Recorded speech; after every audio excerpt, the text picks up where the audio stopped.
Greetings, fellow inhabitant of planet Earth. The fact that you're here watching this fills my heart with pure sunshine, and if you subscribe, I'll probably need to invest in industrial-strength confetti cannons. Let's begin this epic journey. I never imagined it, especially not from the two people I held closest in my life. Now, looking back, I can spot the faint tremors that had hinted at the quake to come. Strange silences, glances that lingered too long, offhand comments that didn't sit quite right.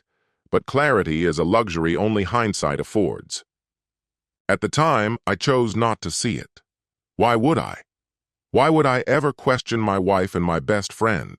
It was a brisk Saturday evening in the early days of fall, the kind of night that arrives wrapped in fading golden light. The sun had just disappeared beyond the treetops, leaving behind a canvas streaked with orange and violet. I remember it so vividly because we were on my back porch, a belated celebration for my 50th birthday. Just a few close friends and family, nothing extravagant. Julia, my wife of 22 years, moved gracefully through the crowd, refilling wine glasses and offering her famous stuffed mushrooms. David, who had been my closest friend since college, stood at the grill beside me, tending to steaks while we talked baseball. The hiss of meat over the flames and the low hum of friendly chatter made the evening feel whole. I sipped a cold beer and took in the moment with quiet satisfaction. My sister and her husband were cracking up over something in the corner. A pair of neighbors clinked glasses in a light toast. Julia passed by with a quick, radiant smile before heading into the kitchen to help Linda, David's wife, with something. David bumped me lightly with his shoulder, grinning. "You been watching the Yankees?" he asked. "They're going all the way this year, Mark." I shot him a look. "You say that every year?" I replied, amused. "And this year I mean it," he said with mock gravity. We both chuckled, just two guys pushing 50, rehashing an old, well-worn debate. It was easy, familiar. I felt content. I had a steady career, a wife I loved, loyal friends. Life, by all accounts, was good. Later, we gathered around the fire pit in the backyard. The evening had cooled, and the flames snapped and crackled. I sat back in a lawn chair, Julia leaning against me on the armrest. A blanket pulled over the two of us.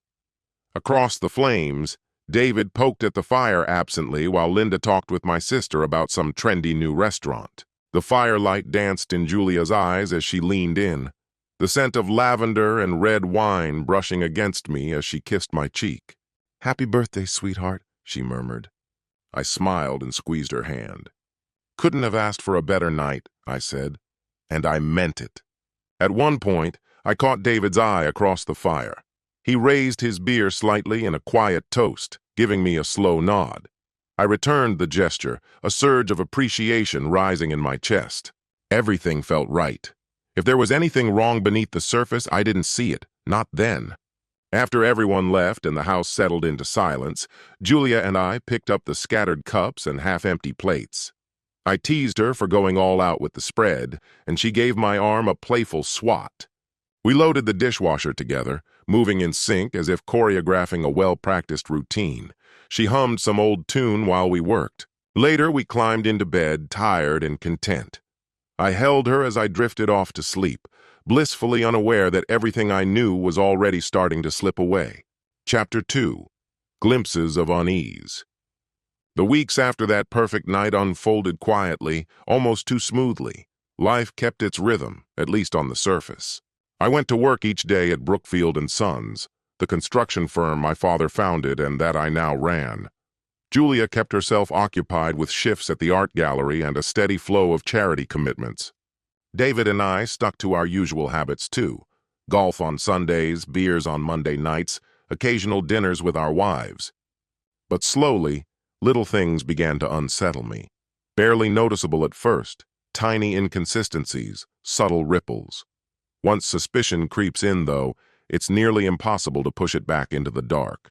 One Tuesday evening, a meeting was canceled at the last minute, and I arrived home much earlier than expected. As I slid my key into the lock, I heard a sudden shuffling inside, quick steps, fabric rustling. When I stepped in, Julia was standing in the living room, startled. She wore jeans and a cozy sweater, her hair pulled back in a casual ponytail, like she'd just been lounging around. Nothing about her appearance was unusual, but for a heartbeat, her expression gave her away. Wide-eyed, as if I'd caught her mid-something. "You're home early," she said, flashing a tight smile. "Meeting got canceled," I replied, glancing around. The window was open, letting in a cool breeze that played with the curtains. A magazine lay spread out on the couch.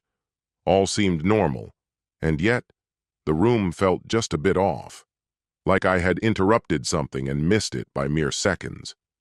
Julia stepped up and gave me a brief kiss. "I was just reading in here," she said quickly. "How was your day?" She kept talking, about a new recipe she tried for lunch, about the neighbor's dog ruining the flower beds again. I nodded, tried to engage, but I couldn't shake the way she'd looked when I walked in.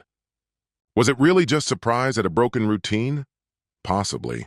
Still, as I climbed the stairs to change out of my work clothes, I found myself unusually alert, taking in the details, listening to the quiet.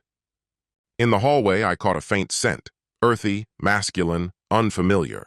Not mine. I paused outside the guest bathroom. Its window, too, was wide open, letting in the autumn chill. Strange, but maybe Julia had just been airing out the place. Maybe the scent clinging in the air was left over from a hug at the gallery. Maybe it was all in my head. I told myself it was nothing. After all, Julia had never given me a reason to question her loyalty in 22 years of marriage. But that night, as I lay in the dark, staring at the ceiling and listening to her soft, steady breathing beside me, I couldn't sleep. Something had shifted, and I knew it, even if I wasn't ready to admit what it meant. That moment kept looping in my mind, the instant I walked in and saw her expression, startled, maybe even ashamed. I scolded myself for thinking that. Ashamed? For flipping through a magazine too quickly? The idea was laughable, silly even. I nearly chuckled there in the dark. I was overthinking it, but just a few days later, something else happened. Something minor, but it stuck with me.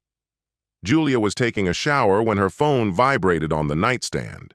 Without thinking, I glanced at the screen. A preview of a message appeared. "Can't wait to see you. Miss you." The sender was simply D. My chest tightened.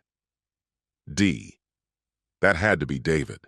I couldn't think of anyone else in her contacts who went by just an initial. She had a habit of saving close friends and family that way. My throat went dry. I reached for her phone instinctively, but the screen was locked. It needed her fingerprint, or the passcode I didn't know. My hand hovered above it, unsteady. That message felt off. Julia and David saw each other regularly when the three of us hung out. Why would he send something like "miss you" to my wife? Maybe it was a joke. Something I didn't know about? Before I could make up my mind, I heard the bathroom door creak open. I quickly replaced the phone and turned to the laundry on the bed, acting like I'd been folding clothes all along. She came out wrapped in a towel, cheeks flushed and hair dripping. "Sneaking peeks at my texts?" she joked, spotting her phone by my side. I swallowed hard. Did she see me touch it? I gave a small, forced laugh. "Nope. Just saw it buzz. Looked like one of your friends." I kept my voice light, casual. Inside, though, everything felt wrong. She picked it up and read the screen. For a heartbeat, her expression changed. Her eyes darted up at me, guarded. Then she smiled, almost too smoothly. With a few quick taps, she replied to the message and set the phone back down. "Just Dana from the gallery," she said without missing a beat. "We're coordinating the next exhibit." "Oh yeah?" I replied, my smile as fake as hers. "She sounds excited." My pulse was racing. "Miss you, that wasn't exactly typical for professional colleagues, was it? Maybe the message wasn't from Dana or David. Maybe it was someone else entirely." I couldn't jump to conclusions. If I accused her and was wrong, I'd damage something real. But if I was right, I didn't want her to know I had even the faintest suspicion. So I let it go. I changed the subject, told her I might go into work late the next morning to run some errands. She nodded, seeming relieved. We talked about what to make for dinner. On the surface, everything smoothed over. But inside, that quiet uncertainty had turned into something more dangerous. A spark had become a flame. That night, when Julia was deep asleep beside me, I eased out of bed. My thoughts were too loud to ignore. I crept downstairs, poured myself a small glass of whiskey, and sat alone in the dark. The message kept echoing in my head. If that text really came from David, why would he write that? Just the night before, we'd watched the game together like always. Julia had come through briefly, nothing strange about it. If it were innocent, why didn't she just say it was him?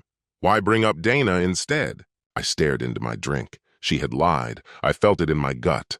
But maybe Dee wasn't David. Maybe it was someone from work, a nickname I didn't know, or a female friend I'd never met. Still, another part of me, more cynical, more observant, whispered that it wasn't just paranoia. There was that odd cologne in the house, and the open windows when it was chilly outside. I tried to think. Had David been around the day I came home early last Tuesday? Normally, he'd be working then, managing that small insurance agency on the other side of town. He was definitely at our house during the recent party, but was there anything strange that night? Nothing obvious. Or maybe I just hadn't wanted to see it. I rubbed my temples, exhausted and tangled in doubt. It felt absurd. Julia and David had known each other almost as long as I had known either of them. They got along well, sure, but there had never been a single moment where I'd questioned their closeness. David was practically family. He was like an uncle to Ethan, our son. I had to stop this line of thinking. If I was seriously considering that my wife and my best friend might be having an affair, I needed more than shadows and guesses. I needed real evidence. A message and a gut feeling weren't enough. As I sat in the dark, drink in hand, a quiet resolve settled over me. I would watch. I would wait. The truth, one way or another, would come to light. What I didn't realize was how soon that truth would arrive, and just how deeply it would break me. Chapter 3. The Unwelcome Sight. 2 weeks later, the chance I'd been waiting for appeared, and with it, confirmation of the fear I'd hoped to be wrong about. It was during a casual conversation that I found out Linda, David's wife, would be away for the weekend, off visiting their daughter. As soon as I heard it, a sickening thought began to form. If something truly was going on between David and Julia, this would be their perfect opportunity. A weekend without their spouses? It was too convenient. The idea made my stomach twist, but I needed to be sure. So I crafted a lie of my own. I told Julia I had to drive upstate on Saturday for an overnight inspection at one of our construction sites. A rare situation, but I made it sound urgent. I watched her reaction carefully as I broke the news. Was there a flicker of eagerness in her expression before she concealed it? She only asked a few logistical questions, then gave me a quick kiss on the cheek and said she'd see me soon. On Saturday afternoon, I packed as though I was really leaving, just enough to sell the story. I pulled out of the driveway, waving at Julia, who stood in the doorway. But instead of heading out of town, I circled the neighborhood and parked a few blocks away, hidden on a quiet side street. From my vantage point, I kept an eye on the house. It didn't take long. Within the hour, Julia came out. She wasn't dressed for errands or a lazy afternoon, no jeans or sneakers. Instead, she wore a smart navy dress and heels like she had plans. The sight of her like that, looking polished, expectant, made my chest tighten. She got into her car and drove off. I waited a moment, then followed at a careful distance, staying several cars behind. My palms were damp against the steering wheel. A part of me clung to hope. Maybe she was heading to the art gallery or to meet a friend. But then she turned onto Cypress Avenue, David Street. That faint hope shriveled. I kept trailing her, slowing as she made familiar turns through David's neighborhood. Finally, she pulled into his driveway. The 2-story brick house looked just as it always had, but now it felt like a trap. I parked down the road, hidden behind some trees, and shut off the lights. The sky was darkening, taking on a bruised hue as twilight settled in. I could see the house, though not the front door directly.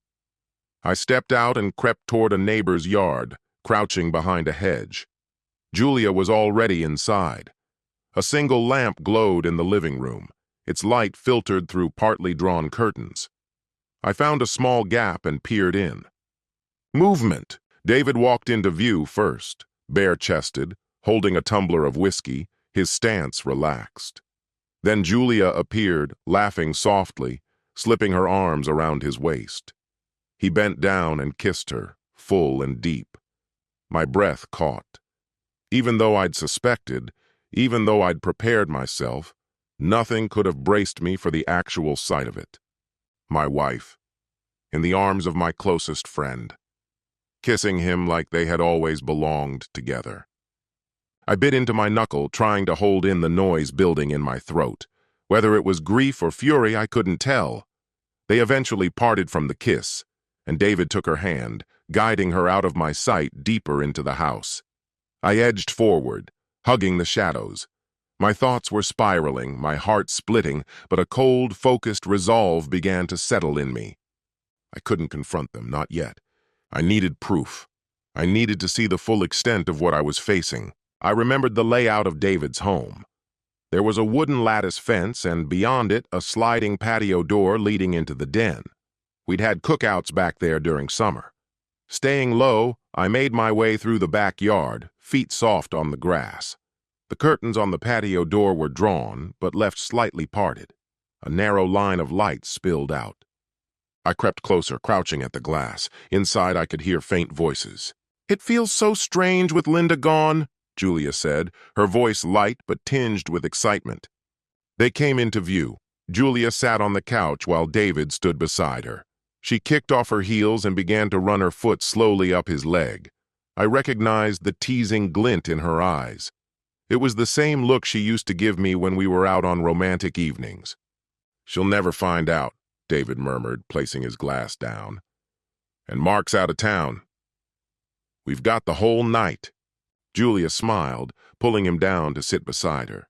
He obliged, wrapping an arm around her shoulders, his hand drifting along her back in slow, familiar strokes. "I hate sneaking around like this," Julia said softly, torn between guilt and desire. "I wish we didn't have to hide anymore." David cupped her face and looked into her eyes. "Soon, Jules," he whispered. Jules. Only I used to call her that. My teeth clenched tight. "Once the time is right, we'll both be free." I swear, just a little longer. Free. That word echoed in my mind. Were they really making plans? Building a future behind my back? It sounded like more than just an affair. Julia leaned in and kissed him again. "I know," she said. "It's just hard." Lying to him, she looked away, visibly conflicted. David stroked her cheek. "Mark doesn't have a clue.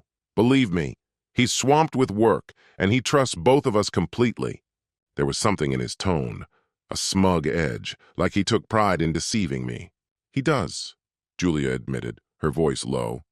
"And I feel terrible sometimes. He's been good to me. He doesn't deserve this." She exhaled, but her next words came with a kind of painful certainty. "But what we have, it feels real, David." I can't ignore that anymore. Her words were a dagger to the chest. A raw, cold ache settled into me as I crouched there, hidden, betrayed. She was explaining it to herself, trying to believe that betraying me was somehow warranted because of the feelings they claimed to share. David pulled her into his arms, holding her tightly now. They were reclined together on the couch, almost fully lying down. "You deserve happiness," he whispered against her hair. "We both do." "Mark, he'll survive. He's strong, he'll get over it. And Linda, well, maybe she won't forgive me, but I'll face that when it comes." A chilling realization dawned on me. They weren't just having an affair. They were plotting to end both our marriages. Not a spontaneous mistake, a decision. Each sentence I overheard sliced deeper than the last. But beneath the pain, something cold and solid began to form. Fury. They believed they were justified. My wife and my closest friend, sitting in a house I'd visited so many times, speaking of my trust in them like it was something pitiful. They envisioned a shared life built on the ashes of mine, discussing it like they were entitled to it. I kept watching, my vision clouded by tears I wouldn't let fall. Julia began unfastening the rest of David's shirt with practiced ease. He leaned in to kiss her neck, making her inhale sharply. It was excruciating to watch, but I refused to turn away. I had to remember everything. Every movement, every word. My phone was in my hand before I even realized it. Instinctively, I opened the camera and snapped a few photos through a gap in the curtain. They came out a little dark and slightly out of focus, but they showed enough. Julia straddling David on the couch, his hands on her legs, their lips locked together again. That was all I needed. My chest felt like it might split open if I stayed any longer. Backing away from the patio slowly, I moved with deliberate silence. Their muted giggles, the shuffle of clothing, it all bled into a grotesque soundtrack for the moment my life came undone. Alone in the dark outside my so-called friend's house, I made two promises to myself. I wouldn't confront them tonight, and I wouldn't let them get away with it. They thought I was blind, passive, harmless, that they could orchestrate my betrayal and walk away unscathed. They were about to find out just how mistaken they were.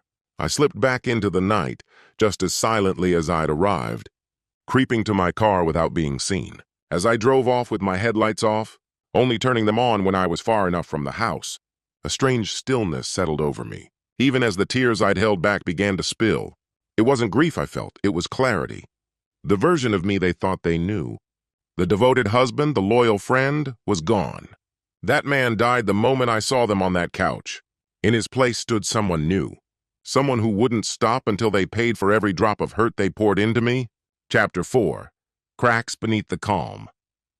I drove all night, hands clenched tight on the wheel, eventually finding a rundown motel a few towns away, its neon sign flickering against the darkness, its parking lot nearly deserted. Inside, the room reeked of stale air and something chemical.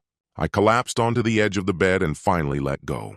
A sound tore out of me, raw and guttural, a mixture of heartbreak and rage muffled by my palms. My body shook as the memories played on loop. Julia wrapped around David, the soft promises they exchanged. David assuring her that I had no idea, Julia insisting she didn't want to hurt me, while she clung to him like he was the only thing that mattered.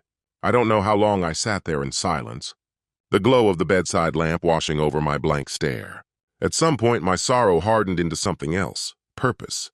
I opened the gallery on my phone, staring at the photos I'd taken. One showed Julia's face, her mouth on David's. Another, David's hands locked around her thighs. Undeniable proof. My thumb hovered over the share button. A part of me wanted to send one image to Julia with a single word. Why? Or maybe send something crueler to David. But I clenched my jaw and held back. This wasn't how I was going to confront them, not in a haze of late-night emotions. No, this needed precision. I spent the rest of the night wide awake, assembling the first pieces of a plan. They believed they could decide my fate without me, that I'd simply roll over while they vanished into their romantic dream. I was going to make sure that fantasy exploded in their faces. By the time the sun broke over the horizon, my mind had cooled enough to think clearly. The first thing I needed to do was get control of the situation and start gathering more intel. I checked out of the motel earlier than planned and headed back home, running through cheerful small talk in my mind to cover up the storm brewing beneath my skin. I got there late Sunday morning. Julia was in the kitchen with a cup of tea, flipping through the paper. She looked up, clearly surprised to see me. Maybe she hadn't expected me back yet. "Oh, you're home," she said, smiling and getting up. She wore leggings and one of my old college sweatshirts, her hair twisted into a lazy bun, the image of a carefree wife enjoying a quiet weekend. It almost made me nauseous how effortless it all looked. I forced a grin and dropped my bag by the door. "Finished earlier than expected," I said. "Really miss my own bed." That much at least was the truth, though not in the way she'd assume. She came over and hugged me. I wrapped my arms around her, praying she couldn't feel the tension in my shoulders, or the pounding rhythm of my heart. Could she hear it? I silently begged my expression to stay flat, tired maybe, but not furious. "How'd the site visit go?" she asked, still holding on to that concerned wife tone, eyes scanning my face. Were her pupils a little too wide? Was that a flicker of shame, or just me seeing ghosts? I gave a nonchalant shrug. Same as always. Contractors tried to cut corners, had to step in and fix things. Lot of time on the road. Then, as casually as I could manage, I tossed it back to her. How was your weekend? Do anything fun? She turned away to retrieve her mug, and I studied her every move. Nothing much, she said breezily. Did some tidying up, watched that show I've been putting off. Super quiet. She glanced over her shoulder and gave a playful smile. I actually stretched out on the bed sideways while you were gone. Took up the whole thing, stole all the covers. Total bliss. The way she joked about our bed, after sharing someone else's, sent a jolt of rage through me, but I let out a small chuckle as if amused. Glad you had a good time, I said, grabbing a mug for myself. My hands trembled slightly. To hide it, I busied myself making coffee. She kept talking, sharing trivial neighborhood updates I barely processed. All my energy went into keeping my face unreadable, my tone smooth. Was she watching me too? Trying to sniff out suspicion in my voice? If so, I hoped she saw nothing. At one point, she came over and gently rubbed my back. You look wiped out, Mark. Maybe take a nap today? We could just relax tonight. Order something in. I nodded, afraid that if I spoke, I'd snap. Mumbled something about catching up on emails, then retreated to my office with my coffee. Once the door clicked shut behind me, I let out a long breath. My hands shook. The absurd normality of it all hit me like a punch. Julia had just played the role of the doting wife. Worried about me being tired? When not long ago she'd been tangled up with someone else. The despair hit hard for a second. Had our whole relationship been a lie? How long had this been going on? My head buzzed with questions, each one sharper than the last. I sat down at my desk and opened my laptop, welcoming the soft glow of the screen. If I stayed busy, stuck to strategy, I could avoid falling apart. Priority 1. Call a lawyer. Even though it was Sunday, I had the direct number for Mary Ann Cho, a solid divorce attorney in town. We'd crossed paths last year when I handled a Reno job on her place, and we'd stayed in friendly contact. I didn't call her immediately. First, I started jotting notes. Wait, was Pennsylvania a no-fault state? Or was that Texas? New York? My brain felt like it was short-circuiting. Right, no, we lived just outside Philly, Pennsylvania. Maybe adultery mattered for alimony here? I wasn't sure. I scribbled, check if infidelity affects settlement. Then added, freeze joint accounts? Safeguard business? House? Technically, the construction company had been mine before the marriage. An inheritance.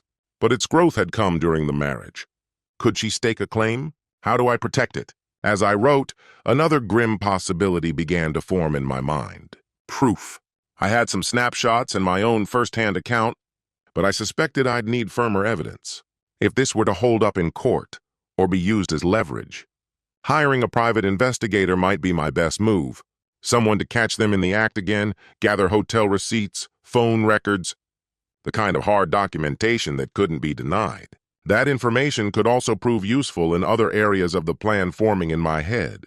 I pushed aside my pride and drafted a message to a PI I'd occasionally used for vetting contractors. Need your help ASAP, personal issue.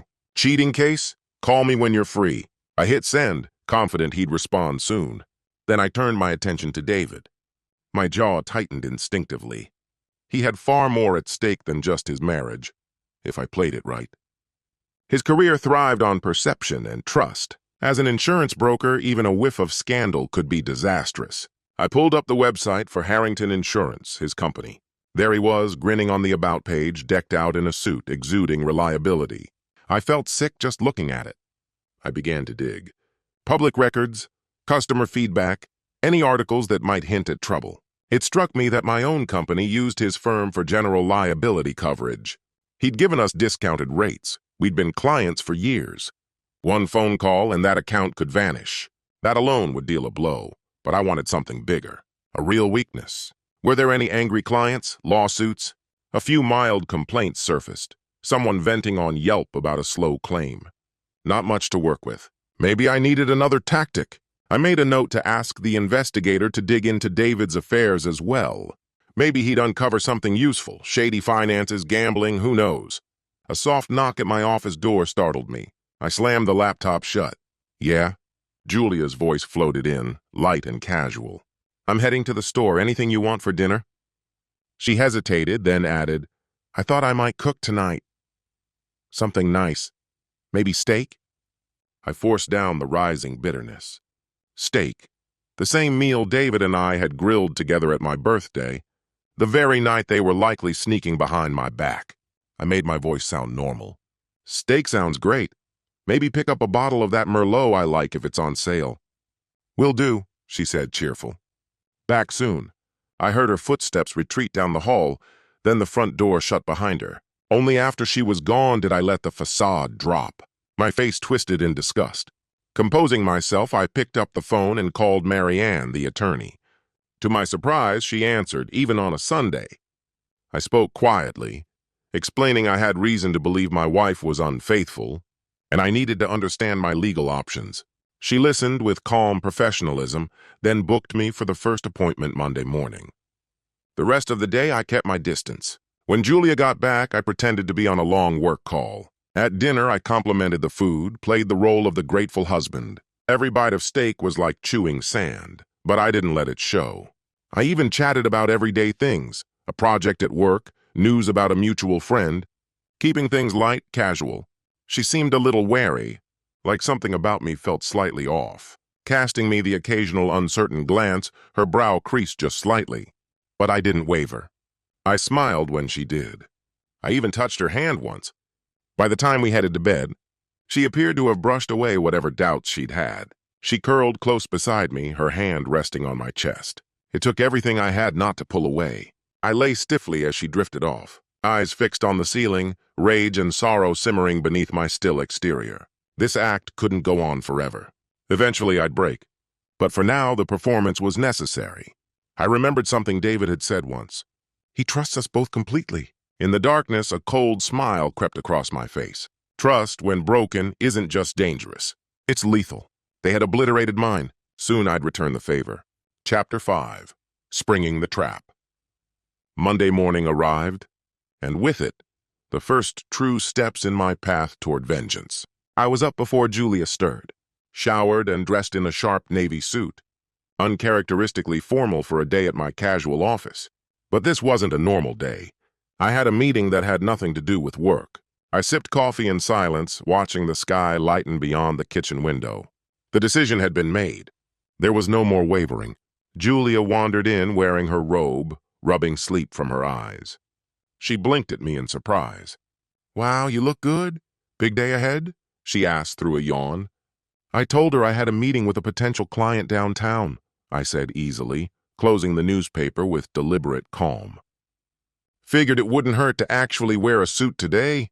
She chuckled and walked over, instinctively reaching up to fix my tie, a ritual she never seemed to drop.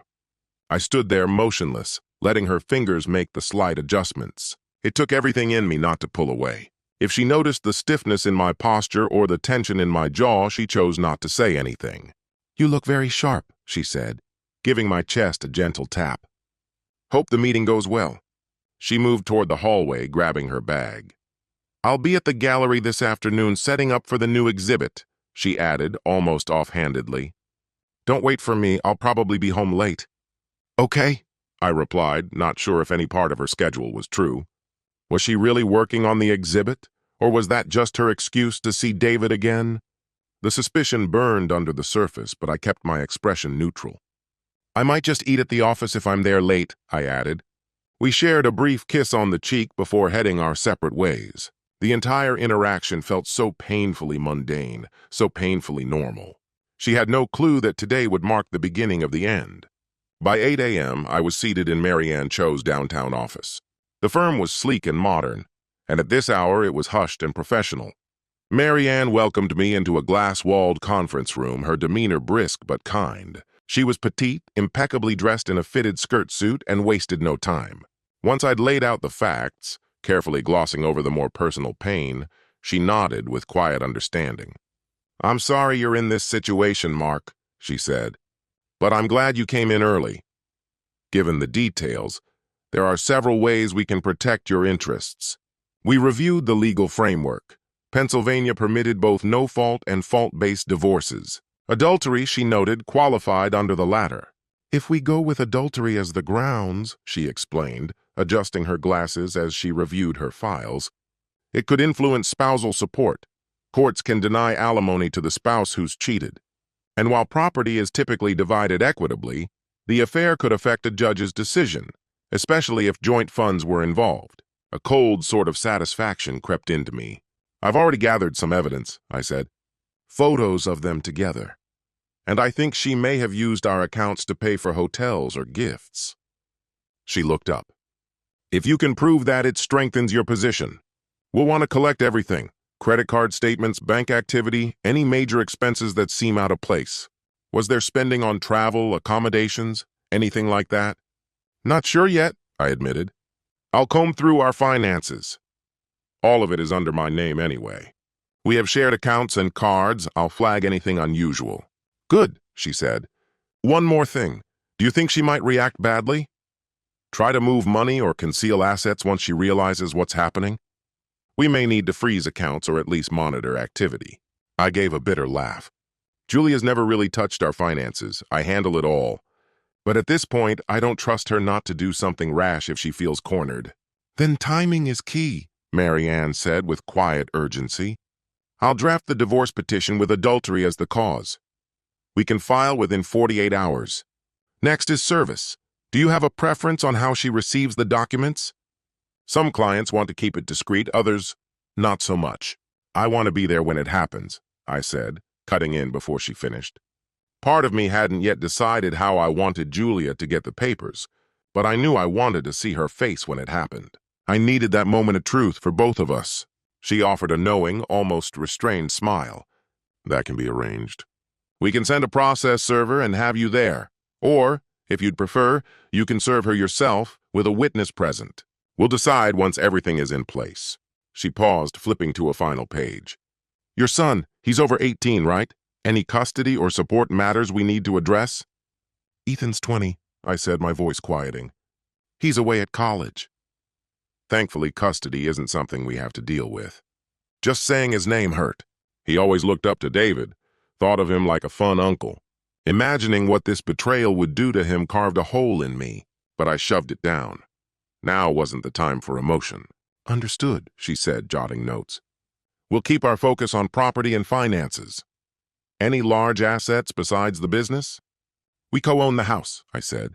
Then I started listing the rest. I had taken over the construction business as an inheritance, but it had grown significantly during my marriage. Alongside that, we'd built up some savings and set up retirement funds.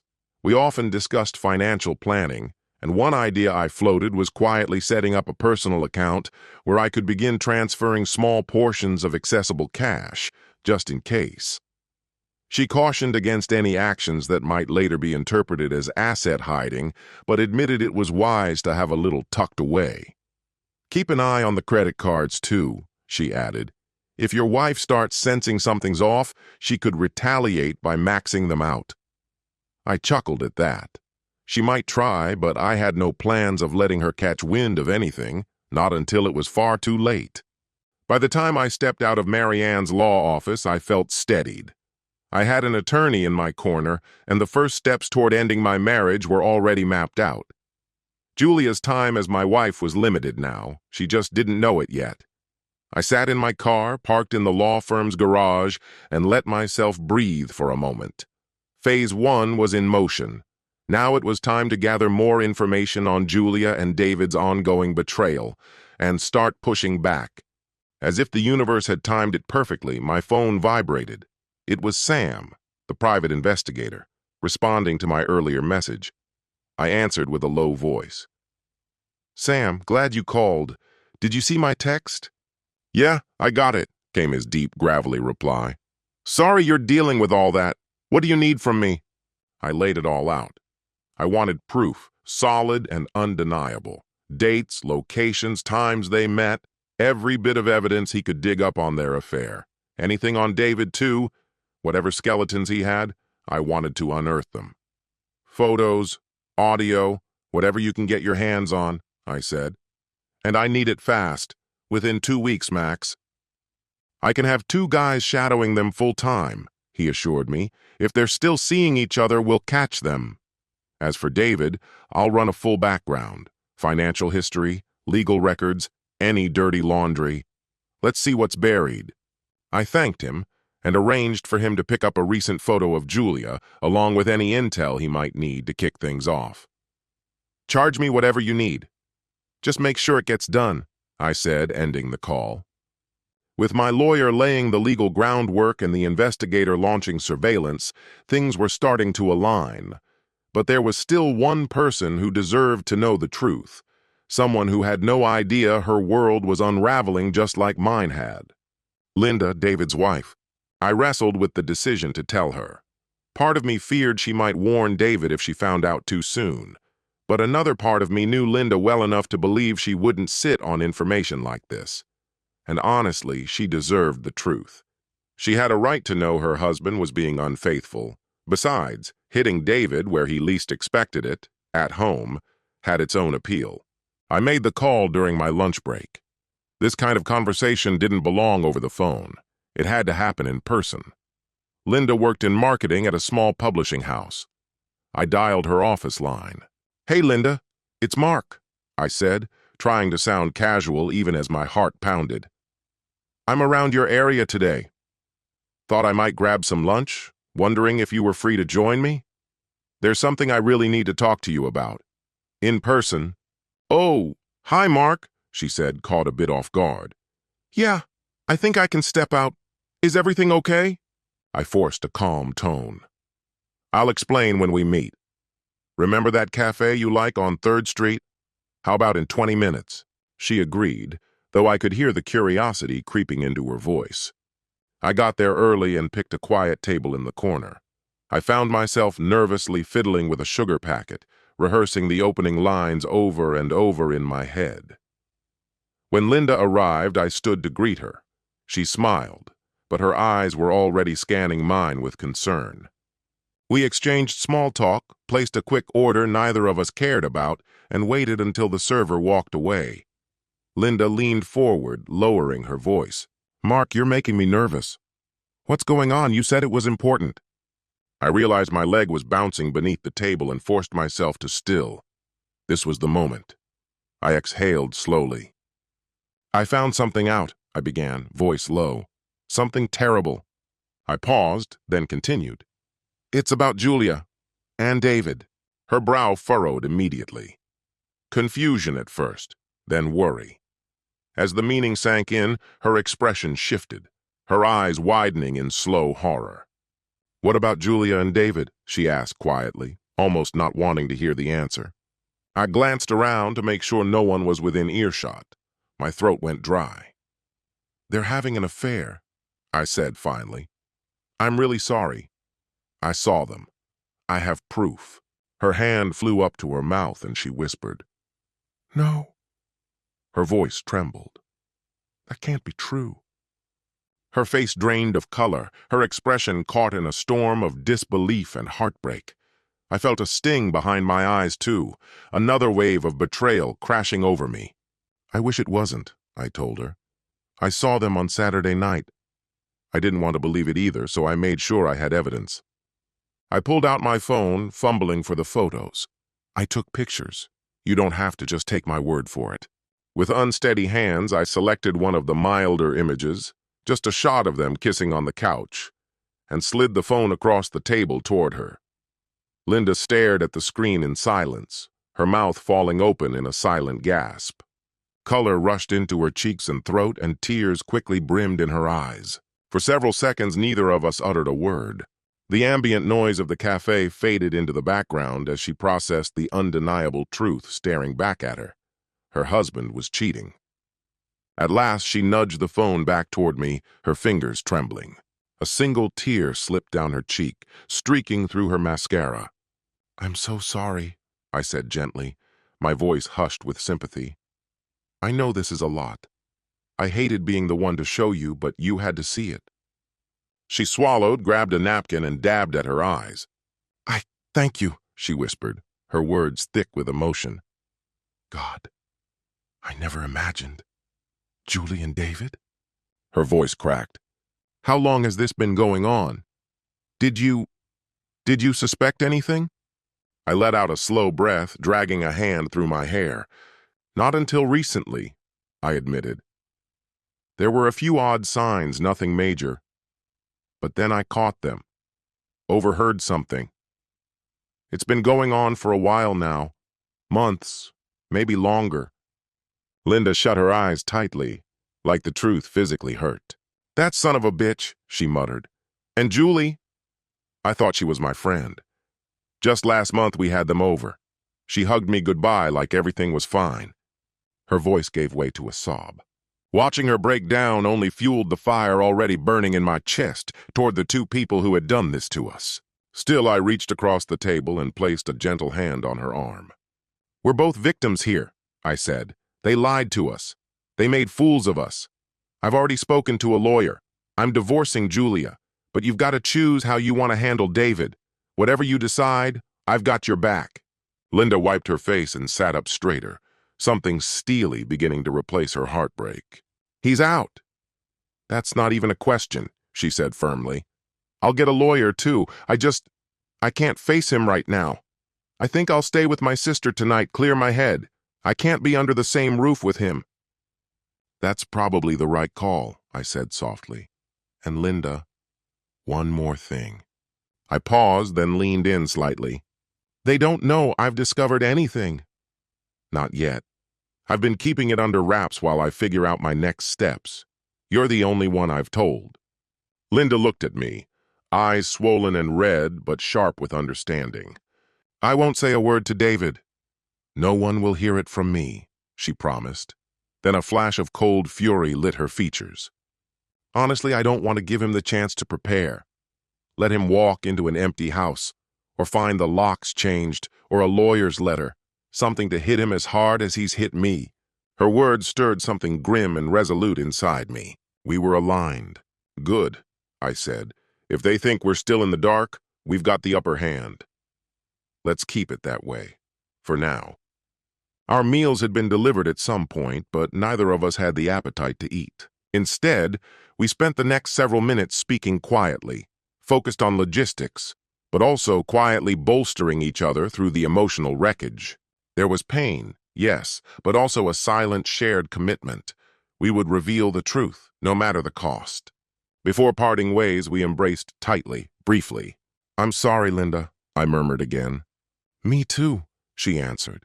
Her voice steadier now, the vulnerability beneath layered with resolve. They'll get what's coming to them. As I made my way back to the car, I was struck by a strange new bond I felt with Linda. Though we were headed down separate roads, we were allies now, bound by betrayal and the pursuit of justice. And David, he was on the verge of losing the wife he had neglected for years. He just didn't know it yet. One foundation of his life was already cracking beneath him. That afternoon, I returned to the office at the construction firm, but focusing on routine work proved futile. My mind kept circling back to the chain of events I'd set in motion. Around 3 o'clock, I got a message from the private investigator, Sam. Target is being followed, he wrote. As suspected, she's at Harrington Islands. Hit the gallery, then the office. Got pics of her and David meeting in a parking lot. Full report on the way. So she had lied again. No late shift at the gallery. She'd gone straight to him. I shouldn't have been shocked, and yet the flare of anger in my chest said otherwise. Still, there was a silver lining. Sam had moved fast. They'd already been spotted together that day, and out in public, no less. Not exactly subtle. I typed back, "Nice work. Stay on them. Also, can you dig into David's business practices if possible?" His reply was almost instant. Already looking into it. Hearing rumors that his firm may be lowballing contracts using shady methods. Could have leads soon. I allowed myself a grim smile. Any trace of misconduct could be a weapon. Keep me in the loop, I responded. By the time I left the office, the sky was bleeding into twilight. Another evening of pretending to be the dutiful husband awaited me, but I knew those performances were nearly at an end. The divorce papers were being prepared. Evidence was steadily piling up, and Linda was set to make her own move. In chess terms, my pieces were in place. The opposing king and queen thought they were in control, but checkmate was closing in. They just hadn't realized it yet. Chapter 6. The Showdown. By Wednesday night, all the pieces were lined up for the moment I'd been both dreading and waiting for. The divorce paperwork had been finalized. It sat sealed inside a manila envelope on my desk, ready for delivery. Sam had continued updating me with details. Julia and David had met again for lunch that day. Casual, unconcerned, utterly bold. Meanwhile, Linda had spoken with her lawyer. She was planning to serve David with papers by the end of the week. She texted me a brief update. She hadn't seen him in person since Monday and wasn't answering his calls. He was clearly confused, blowing up her phone, but she was determined to stay quiet until he could be hit with the full truth.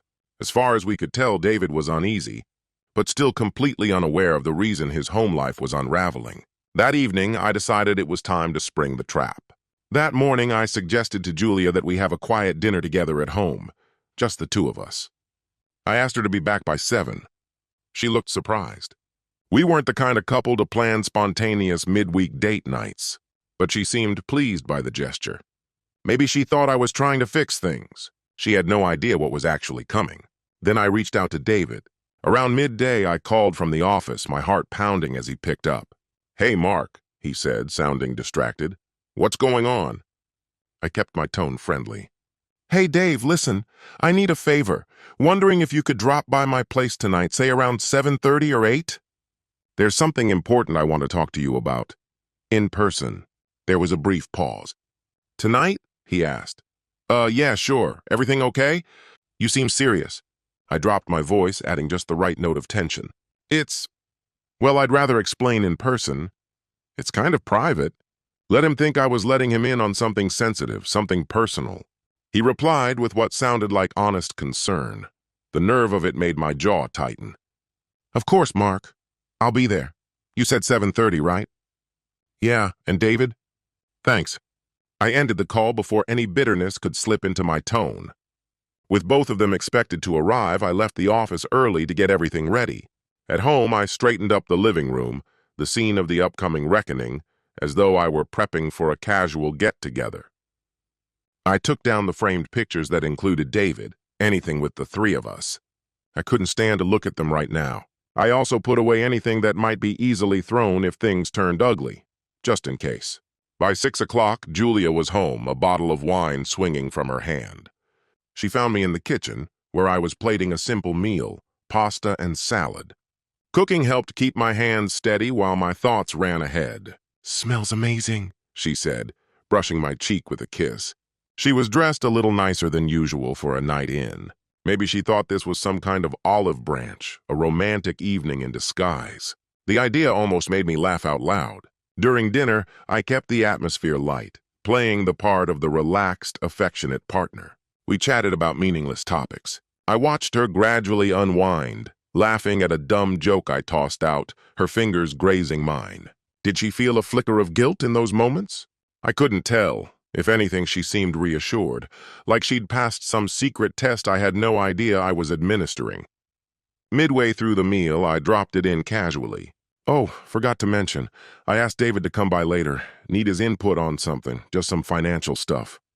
Her fork froze halfway to her mouth. She blinked, and for the briefest second, I caught a flash of alarm in her eyes, before she quickly masked it.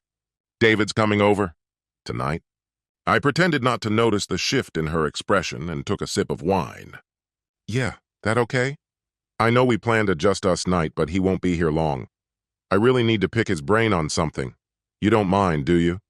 She shook her head a bit too fast. No, of course not. Just surprised, that's all." "Everything okay? With him or with you?" I gave her a smile I hoped looked reassuring. "Nothing serious. Just need a second opinion on a money thing. We'll chat in the den. Won't take away from the evening too much." She nodded, more at ease now, and went back to eating. But she spoke less, her thoughts clearly elsewhere. Was she figuring out what was really going on? Or was she simply bracing herself for the awkwardness of having the two of us in the same room, both of us aware of what she was hiding? Either way, she didn't object again. By 7:25, we'd finished the meal. We cleaned up together, though Julia seemed preoccupied, her hands busy, her mind not. My heart pounded harder with each tick of the clock. I slipped off to the den under the pretense of getting things ready for my chat with David. There I checked the small recorder I'd tucked behind a row of dusty encyclopedias. The red light blinked, barely visible. I needed a record of whatever would be said, protection just in case. If things turned ugly, if I needed proof of threats or lies. At 7:35, the doorbell rang. Right on schedule. Julia and I locked eyes briefly in the hallway. Her smile was forced, I could tell. Maybe she was scrambling for a reason to excuse herself, but it was too late. "I'll get it," I said softly. I opened the door and there was David standing on the porch. Still in his work clothes, tie loosened, a six-pack in hand, ever the dependable friend. "Hey, man," he said, flashing a smile that didn't quite reach his eyes. He stepped inside, pulling me into a quick one-armed hug. I stiffened but returned it out of habit. "Hey, Dave. Appreciate you coming." I kept my tone steady, normal. I shut the door behind him. Julia appeared just a moment later. David seemed caught off guard to see her. "Oh, hey, Julia," he said, glancing between us. "I didn't realize you'd be... Mark said..." "I live here, Dave. Of course I'm here." She cut in with a laugh, a little too light, as she moved in for a polite hug. Their eyes met for a split second. There was something unspoken exchanged there, a silent message, a warning maybe. Her look seemed to say, "Don't panic, just act normal." I kept a close eye on them, doing everything I could not to betray the disgust churning inside me. "Let's head into the den," I said, motioning ahead of me.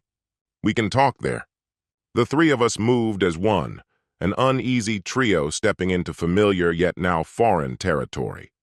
My chest pounded as it hit me. This might be the first time the three of us had been alone together since everything came to light. The atmosphere was charged, the air itself humming with unspoken truths. The den, normally a refuge, suddenly felt like a stage. Books lined the walls and two worn leather chairs flanked the room. I gestured for David to sit on the couch. He set the six-pack on the coffee table without a word. Julia hesitated near the doorframe, torn between entering or finding some reason to escape. I wasn't going to let her slip away. "You should stay too, Julia," I said, gently closing the door behind her. The soft click echoed louder than it should have. "What I need to say concerns you as well." That caught their attention. David's brow furrowed and Julia gave me a confused glance. "Me? What are you talking about, Mark?" she asked with a half-hearted chuckle. The forced levity only underscored the tension. I didn't respond right away. Instead, I walked slowly around the coffee table, choosing to stand rather than sit. My hands trembled slightly. I clasped them behind my back to hide the shake. David looked from me to Julia, the first flicker of unease creeping into his expression. "Mark, you're being kind of cryptic," he said. "Is something wrong? You know you can talk to me." There was a time when those words might have meant something. Now they rang hollow. I drew a breath and looked directly at him. "How long have we been friends, Dave?" 30 years, maybe more. He offered a guarded smile, clearly unsure where this was going. "Since college? Yeah, about 30 years. You know I'd do anything for you." "Anything?" I repeated softly. Then my gaze turned to Julia. She stood near the armchair, arms crossed gently as if steeling herself. "And you, Julia. We've been married 22 years. We built a life, raised a family together. We've stood by each other through everything." She blinked rapidly, her stance stiffening. "Mark, of course, why are you bringing this up?" Silence settled heavily between us. I looked down at the coffee table. The beers David had brought sat there, condensation forming lazy rivulets on the cardboard, a symbol of normalcy that had no place in this moment. When I lifted my eyes, I made sure they saw what was behind them, all the rage, the betrayal, the resolve. "This conversation," I said evenly, "is happening because I'm giving both of you one final chance. To be honest, right now, to my face." Julia turned ghostly pale. David's mouth opened before he could stop himself, already moving toward denial. "Mark, what are you—" he began with a shaky laugh. "Don't." One word. Quiet, but razor sharp. The power behind it halted him instantly. "No more lies," I said, each word deliberate. "I know everything." Julia stepped toward me, reaching out. "Sweetheart, you're not making any sense." I took a quick step back, and the look I gave her froze her in place. Her hand dropped. "Don't call me that," I said, my voice low and cold. "Not after what you've done." Her eyes welled with tears. "Mark, please." I cut her off, turning back to David. He was halfway off the couch now, face flushed with alarm. Mark, listen, I think there's some kind of misunderstanding. Misunderstanding, I repeated, the word burning in my throat. My voice turned bitter, acid-laced. Is that what you call sleeping with my wife? A misunderstanding. David's face went blank with shock. He stuttered. Beside him, Julia gasped, hand flying to her mouth as tears spilled over. Oh my God, she murmured. Mark, we never meant to hurt you. You had a hell of a way of showing it, I snarled, turning on her. Day after day, lying to me. Slipping off to be with him. Was it all fake, Julia? Everything we built? Or was betraying me just easier? She collapsed into sobs, unable to answer. David stepped toward me then, hands raised as if trying to defuse a bomb. Mark, I'm sorry, Dave choked out, his voice quivering. I never wanted this to happen. Don't give me that, I snapped, fury rising fast, slipping through the cracks in my composure. All the anger I'd tried to suppress was erupting like lava. You never wanted this? You were my brother, Dave. I gave you my trust, my everything. I would have rather lost a limb than do to you what you've done to me. His eyes brimmed with tears. I know I'm garbage. You should hate me. He looked broken, genuinely shattered. But I knew better than to take that at face value. Guilt only found him after he was exposed. Where was this shame during the months of lies and deceit? During every stolen glance, every hidden meeting? Julia edged closer, her sobs uncontrollable. Mark, please, let us explain, she cried. Explain? I laughed, harsh, bitter. By all means. I motioned toward them with a sarcastic wave. Tell me how you managed to justify wrecking 2 marriages. Tell me how you smiled in my face every day while sneaking around with my best friend. Go on, explain that. She collapsed inward, too overwhelmed to answer, just weeping. Dave instinctively placed a hand on her shoulder, and the gesture lit something raw inside me. I wanted to tear his arm off. Not in front of me. Not ever again. I shot him a glare that made him freeze and draw back. It wasn't planned, he mumbled, almost inaudible. It just happened. We didn't mean to hurt you or Linda. I swear. It's terrible, I know. But somewhere along the way, we fell in love. Fell in love, I echoed. The words scraped my throat like broken glass. I turned to Julia, eyes burning. Is that true? Do you love him? Her sobs hitched. She met my gaze with eyes swollen and red. I don't know. I thought I did, maybe. But it's complicated. Dave shot her a look, like he was hoping for a more solid answer. He didn't get it. Complicated? I spat. This isn't complicated. It's a yes or no. Did you two whisper about love? Did you dream up a life together? Make plans? Neither answered. Their silence thundered in my ears. I remembered the night I overheard them. Those damning words. Once the time is right, we'll both be free. My fists clenched. I get it now, I said coldly. While I was busting my ass trusting you both, you were fantasizing about a future without me. Did you talk about how to get me out of the way? Did you hope I'd just roll over, sign the papers, and let you ride into the sunset together? Julia shook her head furiously. We didn't want to hurt you. I swear it just got out of control. I was miserable, and I leaned on David, and then it went too far. We tried to stop, Dave cut in, stepping forward. It was just as much my fault, more even. If you need someone to blame, blame me. I broke your trust. If you want to hit me, I won't stop you. I deserve it. I'm so sorry, Mark. He was nearly on his knees, a man I'd grown up with now reduced to a pleading mess. For a split second, I wanted to attack him, to make him feel the devastation he'd caused. But a colder voice in my head whispered that violence was far too merciful for this kind of betrayal. I'm not going to kill you, Dave, I said softly, but with enough venom to make him flinch. That'd be too simple. You're not worth ruining my life over. He nodded, tears streaking down his face. I'll do whatever it takes to fix this. You can't fix it, I roared. the sound bouncing off the bookshelves around us. Julia gasped, startled by the force of it. I stepped toward Dave, who backed into the couch, his face draining of color. Fear flickered in his eyes.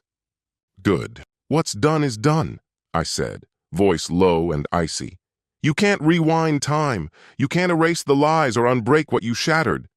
I turned my fury toward Julia, breath ragged. "You blew up our marriage the second you decided to sleep with him." "There's no undoing that." She looked up, mascara smeared across her cheeks. "I never stopped loving you, Mark. I felt lost. We were falling apart." "Falling apart?" I shook my head, stunned. "And the answer was to sleep with him?" I glared at them both. "How long?" I demanded. Neither of them responded. I snapped, louder this time. "How long?" Julia swallowed hard. "About a year," she whispered. I closed my eyes as a fresh wave of pain crashed through me. 12 months of my life, gone. Just memories now, all poisoned by their betrayal. David dragged a hand across his face. "It all began last autumn," he said. "Remember when I flew out to Chicago for that work conference?" Julia was supposedly in Chicago too that weekend, visiting a cousin. Or so I'd been led to believe. But then they crossed paths. His voice faltered as he caught the fury in my expression. That weekend had only existed in the background of my memory until then. I'd been buried in the early stages of a major project and couldn't make the trip with Julia to her cousin's so-called wedding. Meanwhile, David happened to have a professional event in the same city at the exact same time. Too perfect to be coincidence. Now it was obvious. The entire setup had been arranged. I let out a dry, angry laugh, the sound brittle with hurt. "You two really thought this through, didn't you? Secret getaways across state lines like some cliché soap opera. What's next? Poison in my coffee? Maybe push me off scaffolding so you can finally be together?" Julia looked stunned, horrified. "No, Mark. God, no. It wasn't like that. We never meant to hurt you. We figured eventually we'd tell the truth. But we were scared. And then it all spiraled out of control." Her voice faded as she realized how pathetic it all sounded aloud. I inhaled slowly, the air cold in my chest. When I spoke again, my tone had frozen over. "You don't need to be afraid anymore." Everything was unraveling now, and none of it would end well for them. Actually, if I had any say in it, there wouldn't be a them at all. They stared at me, eyes darting with uncertainty, trying to read what was coming. I crossed the room to the desk tucked into the corner of the den, where I'd carefully prepared what came next. From a manila folder, I pulled out the divorce paperwork, alongside color printouts of the photos I'd taken. Julia's gaze landed on the images. Her face crumpled, and a pained noise escaped her lips. "Oh my God." David rubbed his temples. "Jesus, Mark." I slammed the photos down on the coffee table. They fanned out between them, undeniable evidence of their affair. Both of them stared at the images in stunned silence, their faces pale. "You didn't even notice I was there," I said, voice low. "I heard it all that night. Every last revolting word." Julia turned to me, horror etched across her face. You were there? You saw?" I gave a slow nod. "Every second of it. That's how I know exactly how little I ever meant to either of you. That's how I know this wasn't some mistake. You were just waiting for the right time to throw me away." Despite my effort to keep steady, my voice trembled with the rawness of it. Julia's face twisted in anguish. "I never thought of you as disposable," she whispered. "I was stupid, selfish. But Don't!" I raised the divorce papers in my hand. "This is the official petition." Citing infidelity, "I've already signed my part. You'll be formally served tomorrow. Consider this an early warning." Her hands flew to her mouth as her eyes locked on the documents.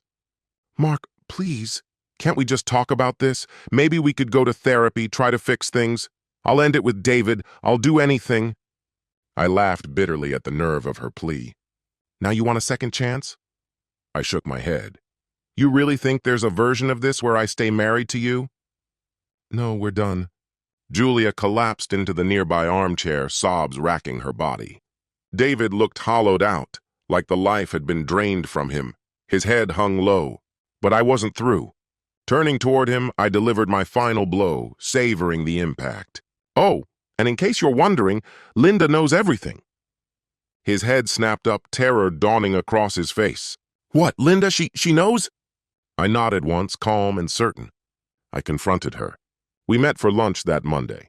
I laid the evidence on the table. A bitter, cold smile crept across my face. "Your marriage is over, Dave.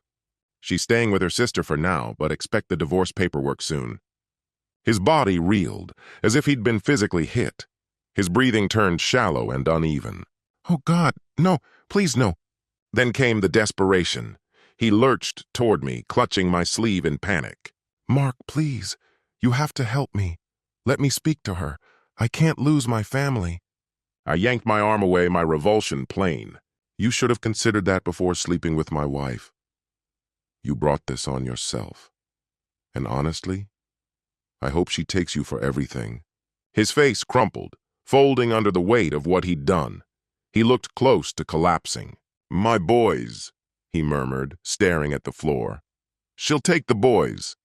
He was thinking of his teenage sons now, realizing he hadn't just blown up a marriage, he'd probably shattered his entire life. I felt something twist in me. The kids didn't deserve this. They were good boys. But this was his burden to carry. He made the decision. He had to live with it. "And while we're talking about what you'll lose," I said, voice sharp as broken glass, "we're done professionally too. As of this afternoon, I ended the contract between Brookfield and Sons and Harrington Insurance." His eyes widened in disbelief. My company had been one of his biggest accounts. "Mark, please, that contract, my business—" "You'll manage," I replied without a shred of warmth. "Or maybe you won't. I honestly don't care if your firm tanks. I've already been on the phone. Don't be surprised if others in town don't want to touch you after they hear what I have to share." He paled even more, his voice nearly a whisper. "You're trying to destroy me." I met his eyes, cold and unwavering. "Yes, that's exactly what I'm doing. You took a sledgehammer to my life, and now I'm returning the favor." Julia opened her mouth, her voice trembling. "Mark, this isn't just between you and David. I'm at fault too." I turned on her, anger still seething. "Oh, believe me, I know you're not innocent. And don't think I've forgotten. I'm coming for you too." I pointed directly at her, my hand shaking with fury. "You'll walk away from this marriage with nothing. No house, no money, just the legal scraps the court forces me to hand over. I've spoken to a lawyer. You committed adultery, Julia. That's going to cost you everything." Her expression froze, stunned at first, then something else, acceptance, a quiet resignation. "If that's what you need to do to make me pay, then I accept it," she whispered. Her lack of resistance knocked the wind out of me for a moment. I'd expected shouting, blame, denial, but she looked like she wanted to be punished. Maybe the guilt had finally landed now that the price was real. It didn't soften my resolve. David, on the other hand, wasn't going down quietly. He swung between despair, pleading, and sudden outbursts. "I know you're furious," he said, desperation giving his voice a sharper edge, "but we're all adults. There's still time to handle this with some dignity. Let's not destroy each other completely. Think about Ethan. He said my son's name like it was a weapon. Do you want him to watch his parents and their friends tear each other apart in court?" I nearly laughed at the hypocrisy. "You had the chance to think about Ethan. You chose not to. Don't talk to me about being civil. You forfeited that right the first night you betrayed me." I saw the flicker of indignation in his eyes as I spoke. "I get it, okay?" he snapped. "But be rational, Mark." "Rational?" I shoved him hard, catching him off guard. He fell back against the couch. "You want rational?" Was seducing my wife rational? Blowing up 2 families? Screw you, David.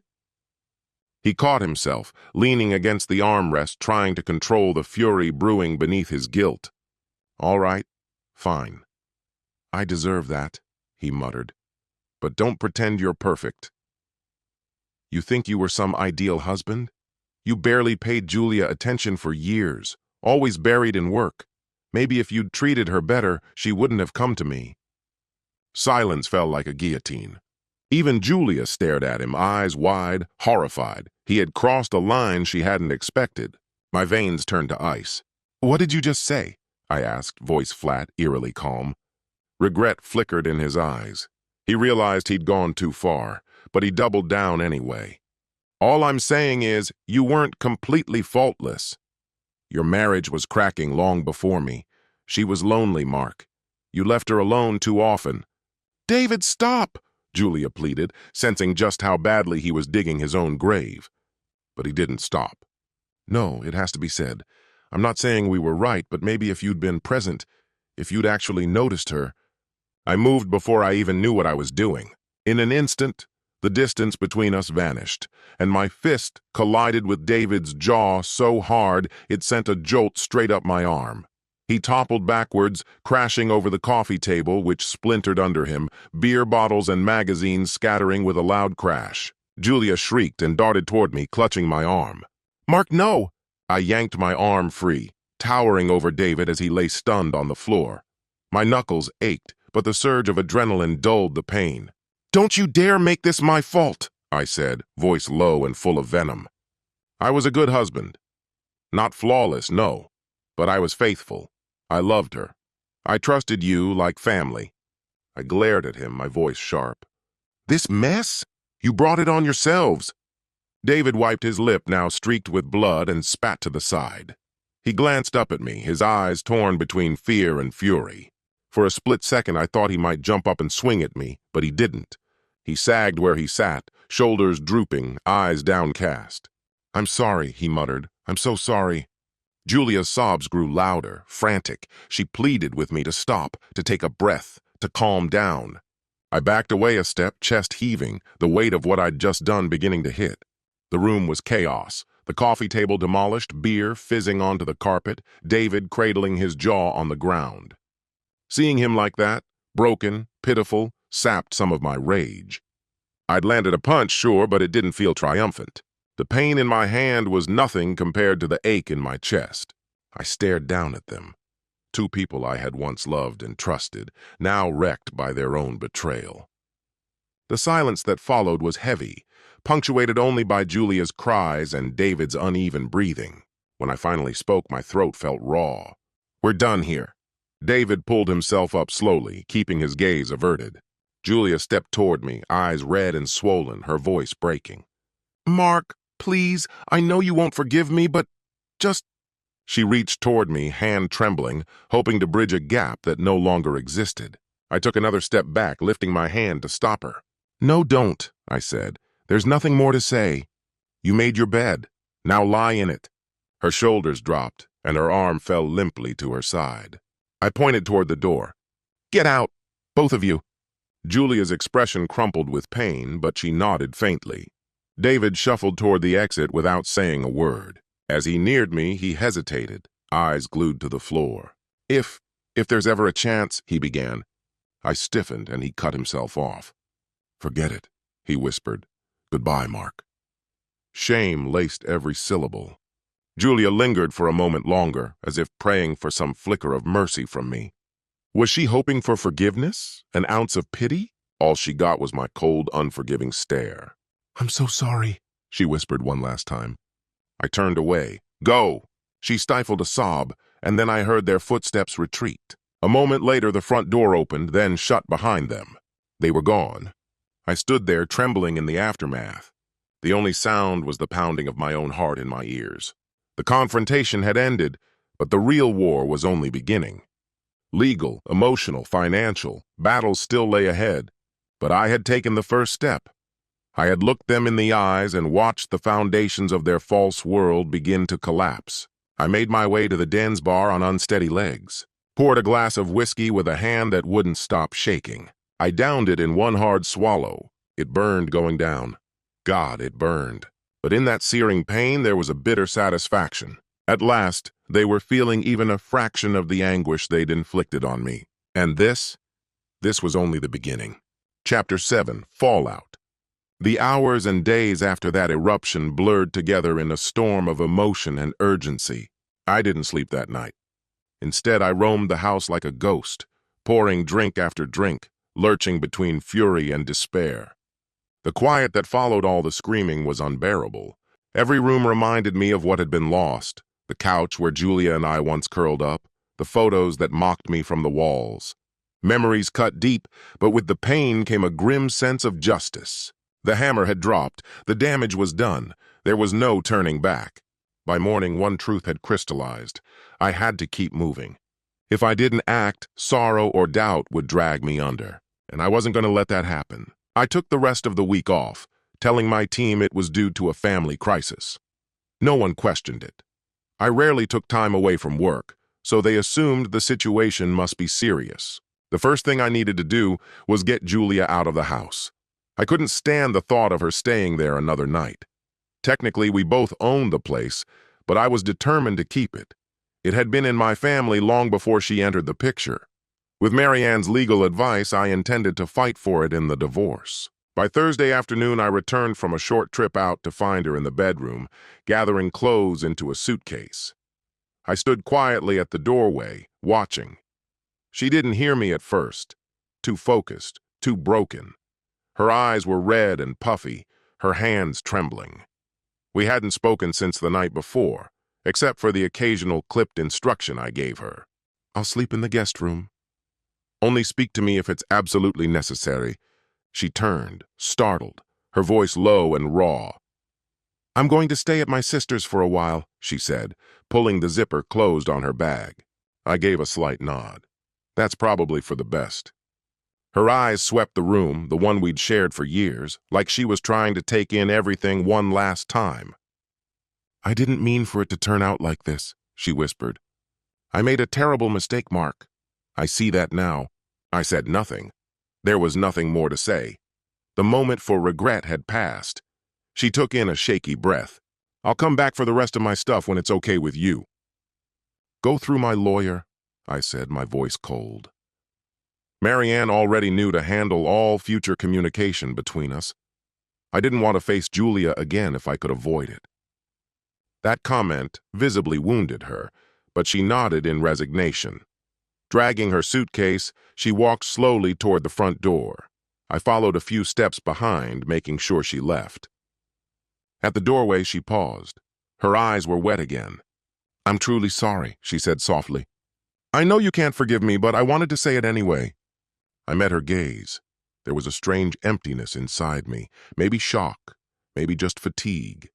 Maybe I had nothing left to feel. "Goodbye, Julia." Her lip trembled. For a second, it seemed like she was waiting, hoping I'd change my mind or say something kinder. I didn't. She bowed her head and stepped outside. I shut the door behind her and locked it, leaning my back against the wood. Then I slid down to the floor and exhaled a breath I hadn't realized I'd been holding. She was gone. The house felt hollow now, echoing with silence. But at least the charade was over. Next came the conversation I dreaded more than anything. Telling Ethan. He was away at college, all the way in California, 3,000 miles away from the wreckage. But he needed to hear it from me before it reached him through whispers or phone calls he didn't expect. That evening, I forced myself to call him. I tapped the FaceTime button with a deep breath. He picked up after a few rings, his face lighting up. "Hey, Dad." Didn't expect this. Seeing his smile twisted something in my chest. "How do you tell your son that everything he knew about home had fallen apart?" "Hey, kiddo. You got a minute? I need to talk to you, it's important." His smile faded instantly, his brow creasing. He knew the tone. "What's going on?" I didn't dance around it. I couldn't. "Your mom and we're getting divorced." His face changed, first disbelief, then confusion. "What? Why? What happened?" I clenched my jaw, forcing myself to say it. "She's been having an affair with someone close to us." He stared, stunned. "Who?" I rubbed my face, already exhausted by the thought of saying the name. "It was David." There was a beat where the name didn't register. Then it hit him. His face twisted with revulsion. "Uncle David? Are you serious? That's disgusting. He cut himself off, swearing under his breath. "How could they?" "How long?" "About a year," I said, almost too quietly to hear. He let out a breath laced with fury. Jesus Christ! He looked like he might punch something. "I'm so sorry, Dad. Are you okay?" That caught me off guard. I was prepared to comfort him, not the other way around. "I'm getting there. It's been rough, but I'm managing. The divorce process is already underway." Ethan shook his head in disbelief, still trying to absorb it all. I can't believe she'd do that. And with him, God, I idolized that man once. The bitterness in his voice was unmistakable. "Oh, so he showed up at my graduation and acted like nothing was wrong all those times? What a joke." Hearing my son echo the same disgust I felt brought an odd comfort, even as it hurt deeply. "I know," I said quietly. "It's a devastating betrayal. Your mother says she's sorry, or at least that's what she claims. But sorry doesn't erase what she did." Ethan's jaw tightened. "I don't want to talk to her right now," he muttered. "Does she even know you're telling me this?"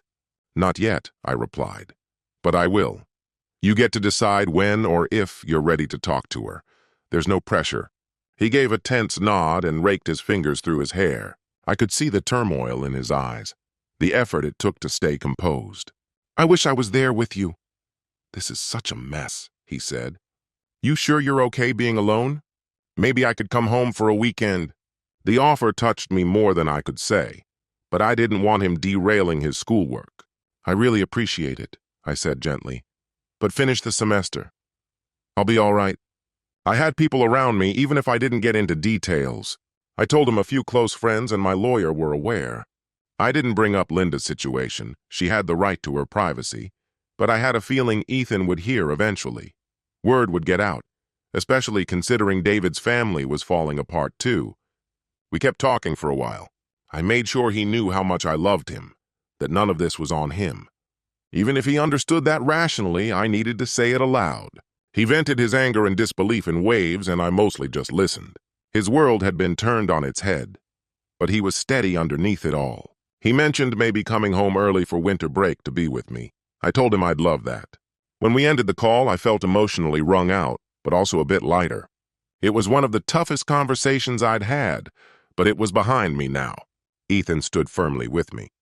I had feared he'd try to excuse his mother, or that he'd feel conflicted.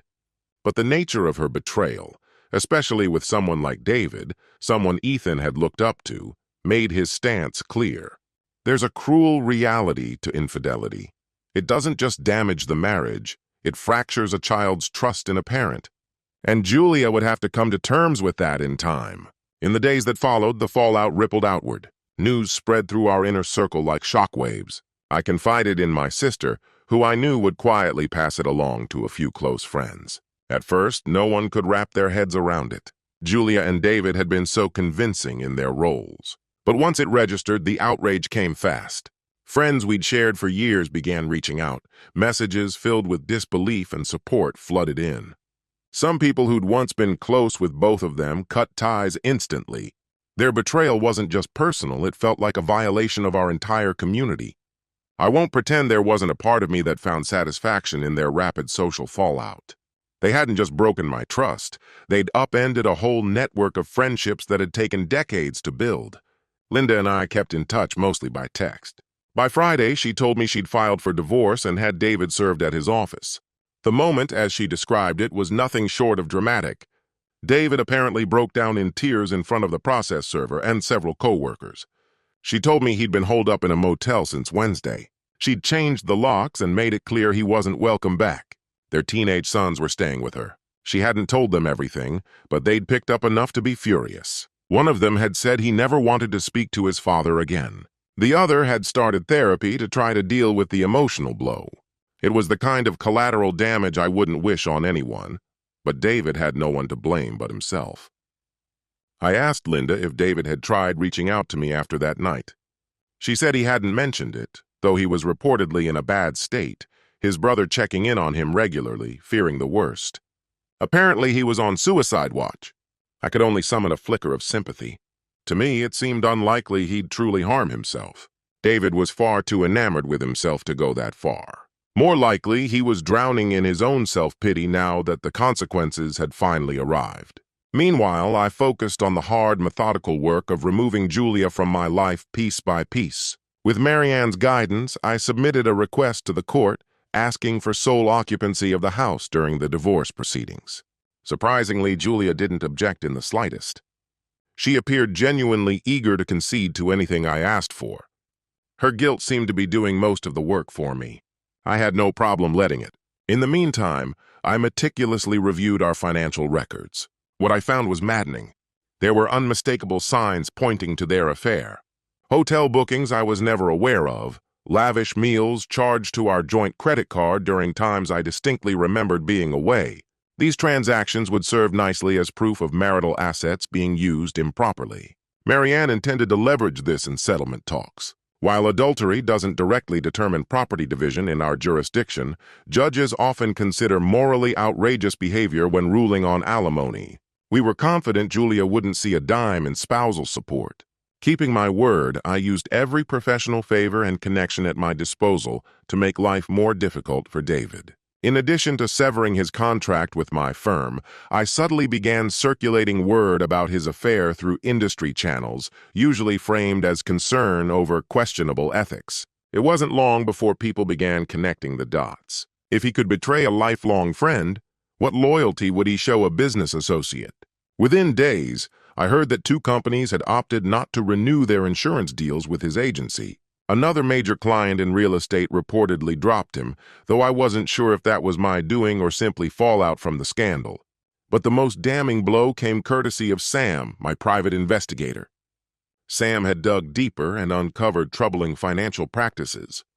David had been moving money around, taking from client premium funds to cover short-term deficits. Not quite criminal embezzlement, but enough to raise red flags. I quietly passed the relevant findings along, anonymously, to the State Insurance Commission. Though government wheels turned slowly, I knew an audit would be inevitable. If the investigation turned up anything more serious, he could face steep penalties, the suspension of his license, or even criminal prosecution if it escalated to intentional fraud. After I hung up with Sam, I sat motionless for a long while, lost in thought. Had I gone too far? Would watching David's downfall actually bring me peace? The answer came without hesitation. Yes. The idea of him sitting in a jail cell, or even just watching his career burn to ash, offered a grim sense of satisfaction. Maybe that made me vindictive, but considering the betrayal, I saw it as earned retribution. Julia, for her part, wasn't spared from the consequences either. Her sister, who, as I heard from my own sibling, was appalled by Julia's actions, took her in temporarily, but their relationship was strained at best. Apparently, Julia tried to make amends with some of our mutual friends. Most of them wanted nothing to do with her. Socially, she was now a ghost in the circles we once shared. She stepped down from her volunteer post at the gallery, not sure if it was due to shame or just the coldness she faced from others after the truth got out. I never spoke to her directly. Still, updates found their way to me. In a town like ours, gossip needs no invitation. One day I returned home to find an envelope pushed through the mail slot. It was from Julia, handwritten. Pages of apologies filled with regret and self-recrimination. She wrote that she was now seeing a therapist, trying to make sense of how she had done something so destructive to someone she once loved deeply. She claimed she never wanted to end our marriage, that she had always intended to stop the affair but had become swept up in it, losing her moral bearings. While she admitted to having feelings for David, she called the affair a mistake, one that cost her the best thing in her life, our family. She assured me she wouldn't fight me on anything in the divorce and would accept whatever terms I set. She knew she was at fault. I read it twice, a tangle of emotions knotting inside me. There was a time when a letter like that might have broken me open. Now it left me unmoved. Sincere or not, it didn't change anything. Our marriage was dead. I had no interest in dissecting her guilt or unraveling her emotional logic. She had made her decisions, and I had made mine. I folded the letter and tucked it away, not bothering to write back. Curiously, Julia never once mentioned David in the letter, except as part of acknowledging the affair. It was clear she was appealing to me, not trying to defend or justify her relationship with him. From what Linda told me, the two of them hadn't spoken since everything came to light. They had cut ties entirely. Maybe they were too busy dealing with the damage they'd caused to offer each other comfort. Or maybe, once exposed to reality, the guilt and shame poisoned whatever spark they'd shared. That possibility, too, brought me a dark sort of relief. Their so-called love didn't even survive the fallout. They hadn't won anything. They'd lost it all, and they didn't even have each other to fall back on. Roughly 2 weeks after the confrontation, I was out running an errand downtown when I happened to spot Julia. She was just leaving a coffee shop across the street. She looked altered, depleted somehow. The weight loss was noticeable. Her clothes didn't fit as they used to, hanging loose on her frame, and the meticulous grooming she once prided herself on had given way to a careless bun. Her posture spoke volumes, shoulders hunched, gaze low, as if she were trying to slip by the world unnoticed. Watching her, I was struck by the quiet torment she carried, regret etched into her every movement, public disgrace following her like a shadow. I didn't step out or call her name. I remained in my car, unseen, as she climbed into her vehicle and drove away, probably unaware of my presence. I didn't feel compelled to reach out. Instead, I sat there in a solemn silence. This was the woman I had loved deeply for so many years, now reduced to a shell of her former self, undone by her own decisions. It was heartbreaking, but it was reality. Meanwhile, I focused on surviving one day at a time, trying to stitch some semblance of normal back into my life. I returned to my job, throwing myself into projects to keep my thoughts from spiraling. Those around me who knew the situation offered sympathetic looks, but no one pried. I met their generic condolences with a courteous nod, maintaining a strictly businesslike demeanor. In my free time, I made the effort to connect with a few trusted friends, those who hadn't wavered in their support. We'd grab drinks or share a meal, and while I tried to steer conversations away from my personal wreckage, it inevitably came up. Letting it out in small, manageable doses was a relief, and hearing their validation, assuring me my anger was justified and that I wasn't being excessive in severing ties, offered real comfort. Still, during quiet nights, doubt would sometimes whisper, had I gone too far in cutting everything down so thoroughly? But those closest to me always brought me back to the central truth. They did this to themselves. I owed them no mercy. Throughout all of it, Linda and I kept in touch and supported one another. She updated me regularly. Her divorce was moving quickly. David, surprisingly, wasn't fighting back, maybe out of guilt or simple resignation. She would keep the house and gain primary custody of their children, and he wasn't offering much resistance beyond wanting an equitable financial split. She mentioned once that she felt a flicker of pity for him. He looked worn down, vacant during a recent paperwork exchange. I admitted I had felt the same after seeing Julia. In that moment, Linda and I acknowledged something unspoken. All four of us were enduring our own version of hell. But the suffering she and I felt was unjust and, hopefully, temporary. Theirs, however, was the inevitable result of their own betrayal. We both expressed a cautious optimism that once the legal dust settled, we could start building something new. We even made plans to meet for dinner soon, just as friends, to reconnect and maybe raise a glass to whatever came next. There was a quiet, mutual comfort between us. No one else could truly grasp the depth of what we had gone through, except each other. By the end of those early weeks, the layered retribution I had set in motion had largely run its course. Emotionally, I had shattered the forbidden bond between Julia and David, confronting them with undeniable truth and stripping away the relationships they had taken for granted. My marriage was over. David's was falling apart. Their so-called romance didn't survive the fallout. Socially, their names became cautionary whispers, disapproved of among friends and family. They had been exiled from the circles they once moved through effortlessly. Legally and financially, things were unraveling for them. Both divorces brought consequences that left them in weaker positions. Julia especially faced economic setbacks. David's troubles extended further.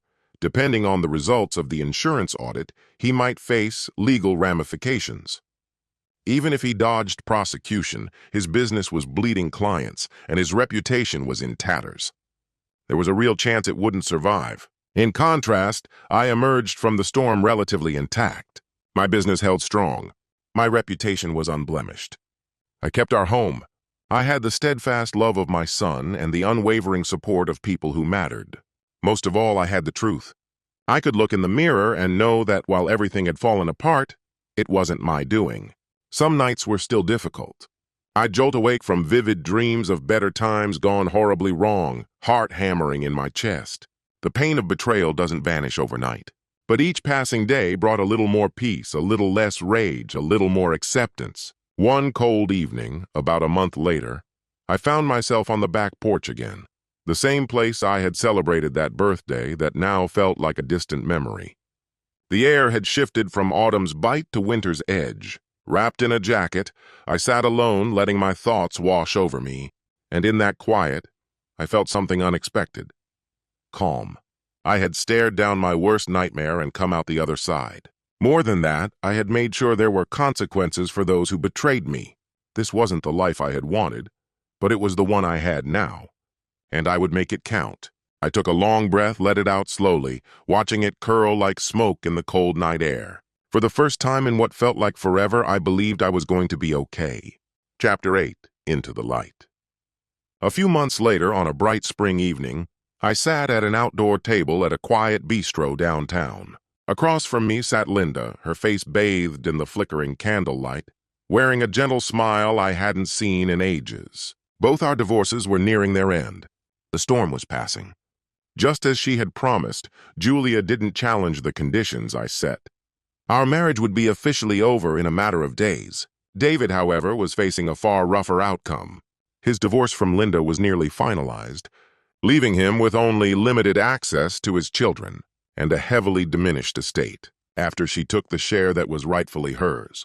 To make things worse, the state's audit of his company was nearing its conclusion, and it looked like serious fines were on the way. Penalties that could bring what remained of his business to its knees. In short, both of them were left picking through the wreckage of the choices they made. As for us, Linda and me, we were finally emerging from the wreckage of that storm. Linda raised her glass of wine. "To freedom," she said softly, touching it to mine. "To freedom," I repeated, holding her gaze. There was no triumph in that toast, no bitterness, only a quiet acknowledgement of the hard road we'd walked to get here. We sipped our wine and let the conversation drift, touching on everything and nothing. There was less and less reason to speak about them anymore. They no longer occupied space in our daily thoughts. Instead, our words turned toward what lay ahead. Linda was thinking about a trip with her boys. Maybe a drive out west, a chance to reconnect after all the upheaval. I told her I'd started visiting the driving range again, rekindling an old interest in golf, even convincing Ethan to come along during his spring break. We laughed over little things, and it wasn't the kind of strained laughter meant to mask pain. It was light, real, and easy. I couldn't remember the last time I had felt so unburdened. After we finished dinner, we embraced gently before parting ways. We agreed to meet again soon, not out of shared grief, but because we were friends moving forward, looking ahead rather than behind. I walked back to my car, the air crisp against my skin, and inhaled deeply. Above, the night sky stretched wide and brilliant with stars, each one seeming to shimmer with more life than I remembered. For the first time in what felt like forever, hope was not a distant idea, but a tangible feeling. Back home, I slipped into the stillness of the house, this time with a quiet satisfaction. It no longer echoed with memories that haunted me. I had repainted the bedroom, chosen a new layout for the furniture, made it feel like it truly belonged to me. This life I was carving out now was different, more straightforward, sometimes lonelier. But it was real, and it was mine. Before going to bed, I stepped outside onto the back porch with a mug of tea. The soft glow of the garden lights washed gently over blooming spring flowers. I thought of the road I'd traveled, the naive joy of earlier days, the devastating betrayal, the fury that followed, and now the slow emergence of something softer, something solid. There would be no reunion, no fairy tale conclusion to that marriage, just a final page turned. And that was okay. In its place stood something better, a sense of peace, a reclaimed dignity, and a future that was wide open. Standing there in the cool night, I found I no longer felt the urge to revisit the past. The rage had burned out, leaving only cold embers. Julia and David had become specters of a life that no longer touched me. They would carry the weight of their own choices, and I would rise, changed and stronger because of mine. I looked up at the stars and let a small smile spread across my face. They gleamed a little brighter tonight. Freedom.